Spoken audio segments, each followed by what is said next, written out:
प्रेरणादायक कहानी। जब लोग तुम्हारा मजाक उड़ाएं बेटा। रात का समय था। पहाड़ियों की चोटी पर बना छोटा सा मठ हल्की हवा में शांत खड़ा था। आसमान पर तारे चमक रहे थे और उनके बीच पूर्णिमा का चांद साफ दिखाई दे रहा था। उसी मठ के आंगन में एक छोटा सा दीपक जल रहा था। उसके सामने पद्मासन में बैठा था नन्हा आरव और उसके पास बैठे थे उसके गुरु, एक शांत, गहरे और समझदार भिक्षु। हवा में अगरबत्ती की हल्की सुगंध थी और दूर से बहते झरने की आवाज मठ की शांति में एक मधुर संगीत घोल रही थी। आरव के चेहरे पर उदासी थी। उसकी आंखें जमीन पर टिकी थीं और हाथ कांप रहे थे। गुरु ने उसके चेहरे की ओर देखा और पूछा, क्या बात है बेटा, मन फिर से भारी लग रहा है? आरव ने गहरी सांस ली और बोला, गुरुजी, गांव के बच्चे मेरा मजाक उड़ाते हैं। वे कहते हैं कि मैं कमजोर हूं, छोटा हूं, मेरी बातें कोई नहीं सुनता, मुझे अच्छा नहीं लगता। गुरु ने मुस्कुराते हुए उसके कंधे पर हाथ रखा। उनकी आंखों में करुणा थी, पर शब्दों में अटूट साहस। अपने दर्द को पहचानना भी ताकत है। गुरु ने कहा, तुम्हारा मजाक उड़ाने वाले बहुत होंगे बेटा, पर यह मत भूलो, लोग पत्थर उसी पेड़ पर फेंकते हैं जिस पर फल लगे होते हैं। आरव ने चौंक कर गुरु की ओर देखा। गुरु आगे बोले, तुम पर हंसने वाले तुम्हें नहीं जानते, पर तुम अपने भीतर की शक्ति को नहीं पहचानते। आरव ने धीमे स्वर में पूछा, तो मैं क्या करूं गुरुजी? गुरु ने एक दीपक उठाया, उसके पास रखा और कहा, इस दीपक को देखो, यह रात के अंधेरे में भी जल रहा है। अंधेरा इसे नहीं रोक सकता। ठीक वैसे ही लोगों की बातें केवल आवाजें हैं, वे तुम्हारे प्रकाश को नहीं रोक सकती।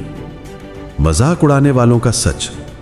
गुरु ने आरव को पास बुलाकर कहा, बेटा याद रखना, जो लोग मजाक उड़ाते हैं वो दो तरह के होते हैं। पहला, जो खुद टूटे होते हैं। दूसरा, जिन्हें डर होता है कि तुम उनसे आगे न निकल जाओ। आरव चुपचाप सुनता रहा। गुरु बोले, वे तुम्हारे बारे में कुछ नहीं जानते। वे सिर्फ वही बोलते हैं जो उनके अंदर की कमजोरियां उन्हें बोलने देती हैं। 5 नियम जो दुनिया की आवाज को चुप कर देते हैं। गुरु ने अपनी आंखें बंद की। कुछ पल बाद बोले, मैं तुम्हें 5 नियम देता हूं। अगर तुमने इन्हें सीख लिया तो दुनिया की कोई आवाज, कोई हंसी, कोई मजाक तुम्हें छू भी नहीं पाएगा। आरव ने उत्सुकता से पूछा, कौन से नियम गुरुजी? अपने लक्ष्य पर ध्यान दो, लोगों की बातों पर नहीं। गुरु, जिस दिन तुम अपनी आंखों में लक्ष्य का प्रकाश भर लोगे, उस दिन लोगों की आवाजें तुम्हारे कान तक पहुंचेंगी भी नहीं। अपनी प्रगति को बोलने दो। बेटा, जवाब शब्दों से नहीं मिलता, जवाब काम दिखाता है। शांत रहो।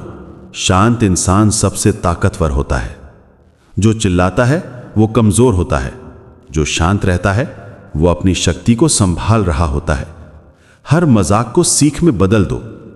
वे हंसते हैं तो उन्हें हंसने दो। तुम सीखते रहना। एक दिन वही लोग तुम्हें देखकर चुप हो जाएंगे। काबिल बनो, दुनिया खुद सम्मान करेगी। सम्मान मांगकर नहीं मिलता, काबिलियत बनाकर मिलता है। आरव का चेहरा बदलने लगा। उसकी आंखों में चमक आ गई। जीत की शुरुआत हमेशा अंदर से होती है। गुरु ने पूछा, अब तुम्हें कैसा लग रहा है?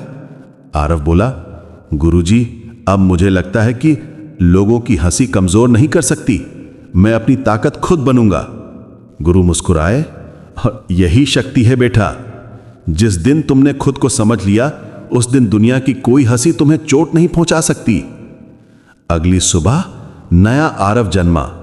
अगली सुबह आरव पहले से ज्यादा जल्दी उठा, ध्यान लगाया, कठोर अभ्यास किया, दौड़ा, सीखा, अपनी हर कमी को ताकत में बदलता गया। गांव के बच्चे फिर भी हंसते थे, लेकिन इस बार आरव शांत था।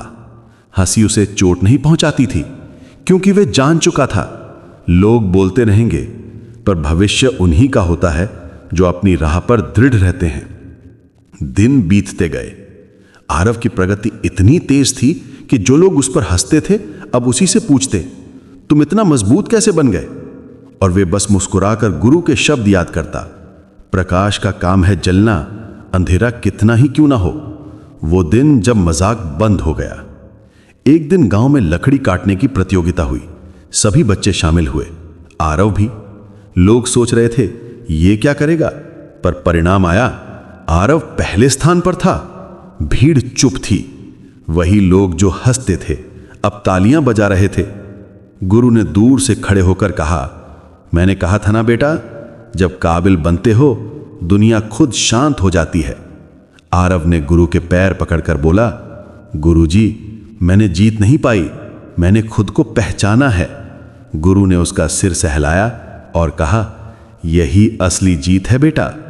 अंतिम संदेश, तुम्हारा मजाक बनाने वाले बहुत हैं बेटा, पर याद रखना वे तुम्हें नहीं, तुम्हारी क्षमता को देखकर डरते हैं।